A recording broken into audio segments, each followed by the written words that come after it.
Soy Fabiola, pintora y grabadora, y soy bisnieta de Joaquín Sorolla y nieta de su hija pequeña, Elena.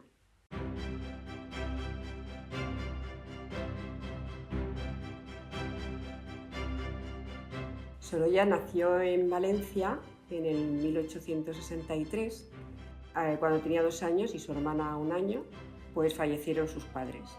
Entonces se quedaron a su cuidado la hermana de su madre con su marido. Empezó en la escuela normal, en la escuela de Valencia, y ahí ya vieron que tenía dotes para la pintura y convencieron a su tío para que le llevara a la escuela de artesanos por la noche, porque el tío, que no estaba muy convencido del tema, pues lo que quería era que aprendiera a ser cerrajero, porque pensaba que no iba a llegar nunca a ser un gran pintor. Y con 16 años, al final, ingresa en la escuela de San Carlos, que es la escuela de Bellas Artes. Y ahí pues ya empieza a estudiar, porque bueno, se veía que tenía buena mano, pero todos, aunque tengan buena mano, tienen que pasar un poco por la academia y a estudiar. Y ahí ya empezaron sus primeros pasos. De hecho, la exposición que hay ahora en el museo se refiere precisamente a estos primeros pasos en la Escuela de Artesanos y en Bellas Artes de San Carlos. Y bueno, su relación con el mar pues se debe a que vivía en Valencia, claro. Y bueno, contaban sus compañeros, sobre todo Cecilio Pla, decía que cuando empezaban ellos en la escuela, ya a la hora de entrar en clase, él ya venía de pintar. Quiere decir esto que él ya pintaba al aire libre, que es lo que más le fascinaba, pintar al aire libre y la luz. Mientras que efectivamente en la escuela lo que pintaba era lo que hemos hecho todos, lo que dibujaba era pues escultura o bodegones o flores, cosas hechas para empezar. De ahí pues empezaron ya, pues empezó a pensar en que tenía que participar en los grandes premios o en concursos. Entonces empezó ya a concursar. En Valencia ya gana el primer concurso con un cuadrito que se llamaba Monja en oración. O sea, algo que no iba con lo que él estaba acostumbrado a pintar, es un interior, claro, con una monja orando. Y luego pues ya se va presentando a otros concursos y presenta unas marinas con 17 años, no gana nada con esas marinas, y entonces decide que para optar a la beca de Roma, que era lo que él quería y lo que necesitaba para salir también de Valencia y estudiar en el extranjero, pues tenía que hacer lo que se pintaba entonces. ¿Qué era? Pues pintura de historia. Y hace entonces el Grito del Palleter, que es con el cuadro con el que gana la beca de Roma. Y se va a Roma a hacer, aprender un poco más y a ver un poco más lo que había en el extranjero. Allí tuvo también la buena suerte de encontrar a un pintor y un poco también su mecenas, que era Pedro Gil Moreno de Mora, y normalmente era un español, hijo de un banquero que vivía en París. Él también pintaba, pero vivía en París. Y entonces le invita a París, os podéis imaginar, encuentra pues todo, lógicamente, todo el hervidero de pintura ya impresionista, pero también otra pintura que es más clásica. Y claro, todo esto él se empapa bien de ello, ¿no? Y bueno, ya conocía a Clotilde porque el hermano de Clotilde va también a Bellas Artes, José Antonio, y entonces se conocen en Bellas Artes. Y él le lleva a su casa a conocer a su padre. Su padre era un señor que ya era fotógrafo en ese momento, había estudiado también Bellas Artes, pero él se dedicaba a los telones de teatro, a decorar los telones. Pero en un momento determinado dejó aquello de los telones y se puso con la fotografía, que era algo mucho más novedoso. Por lo tanto, ya era un señor o una persona conocida en Valencia por su fotografía. Así que le lleva a su casa y conociendo un poco lo que le pasaba un poco a Joaquín, que claro, económicamente tampoco él estaba muy boyante porque por su tío cerrajero, pues le da trabajo en el estudio de fotografía y le deja una parte para que él pinte.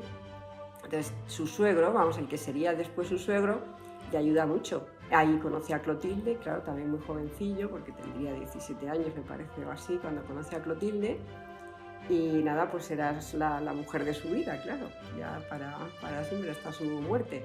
Antes de acabar la beca pide una ampliación de beca, viene a Valencia, se casa con Clotilde en el 88 y se vuelven a Italia. En esta ocasión ya no van a Roma, se van a un pueblo que se llamaba Asís. Se van a Asís. Y de Asís, que están ahí un tiempo, que creo que lo pasaron fatal, decía siempre que pasaron mucho frío y también pues no tenía mucho para comer, empezó a hacer tablitas y había no me acuerdo cómo se llama este pintor, había un pintor que era también valenciano que le ayudó mucho a vender estas tablitas para que tuviera un poco de dinero para mejorar su situación, ¿no? De la situación de la beca. Entonces de ahí se van a París otra vez a ver a su amigo Pedro Gil y ya deciden volverse a España. Van a Valencia, pero ya toman la decisión de venirse a Madrid. Y en el 1889 están instalados en Madrid, ya, porque Madrid era donde se movía un poco todo el arte, y entonces donde deciden que van a vivir. Y entonces él empieza a concursar de verdad en los concursos internacionales. El más importante que había entonces era el de los Campos Elíseos de París.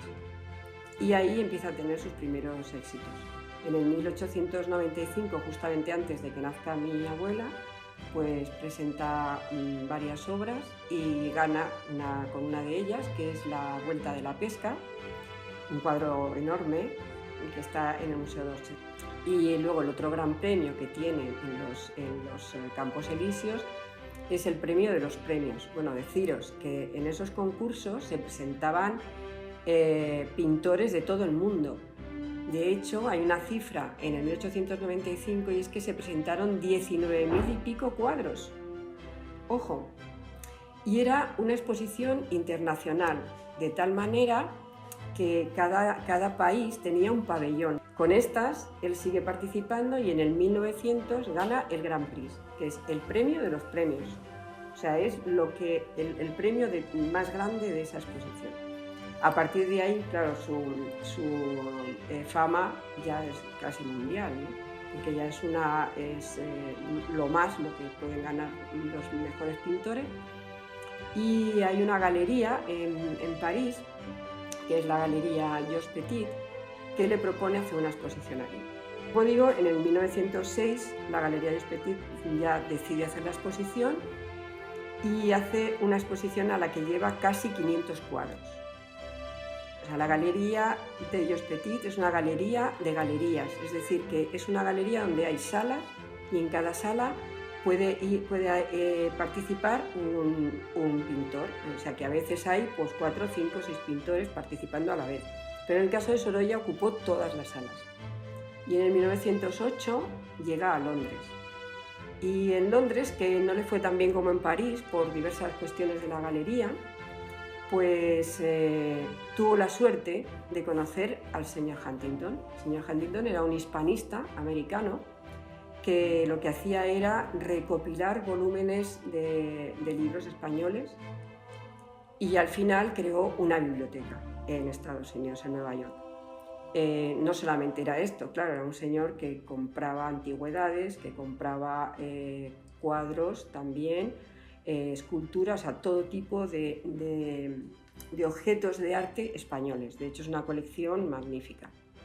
Y ante ese éxito europeo y viendo lo bueno que era Joaquín Sorolla, le invita a exponer en su biblioteca, que había inaugurado hacía poco.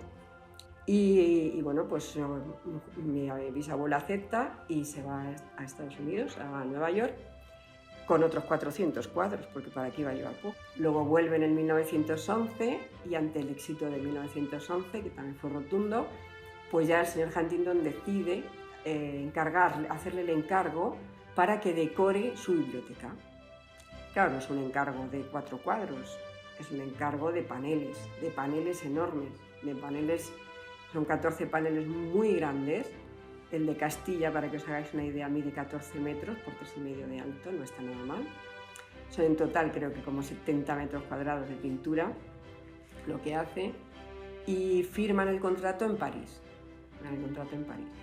Y nada, pues él empieza, primero pensaron en hacer algo histórico, como a él no le gustaba mucho el tema histórico, como he dicho al principio, que lo hace por obligación, pues convence a Huntington para hacer algo que le gusta más, que es las tradiciones españolas, los paisajes españoles y demás.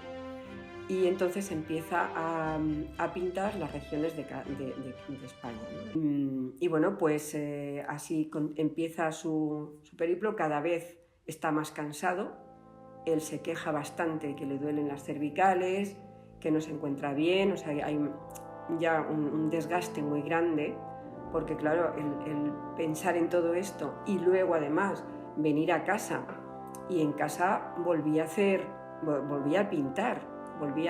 Tenía encargos de retratos, si se iba a la playa seguía pintando, si se iba a San Sebastián seguía pintando, entonces todo el tiempo él pintaba y pintaba y pintaba, ¿no? Y claro, todo esto de todas maneras tuvo un desgaste total para él, y por fin acaba su periplo por España en el 1919 en Ayamonte, es el último cuadro que hace, y ya por fin termina y viene a Madrid a empezar a preparar todo el viaje para mandar todos esos lienzos a Estados Unidos, a Nueva York, claro. En 1920 está aquí en Madrid y se encuentra pintando en el jardín, y estando ahí dice que va a entrar a la primera parte de la casa, que va por un material, se tropieza en las escaleras, a pesar de todo vuelve, me parece que dice Pérez de Ayala, que lo cuenta, que dice, da 4 pinceladas más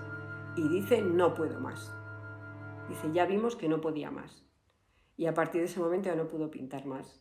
Y en el 1923 fallece de la hemiplegia que tenía. Mientras tanto, pues le cuidan los hijos y le cuida, por supuesto, su Clotilde del alma. Clotilde piensa siempre que va a mejorar, por lo tanto no manda los cuadros a Estados Unidos, porque ella está segura de que su marido va a mejorar.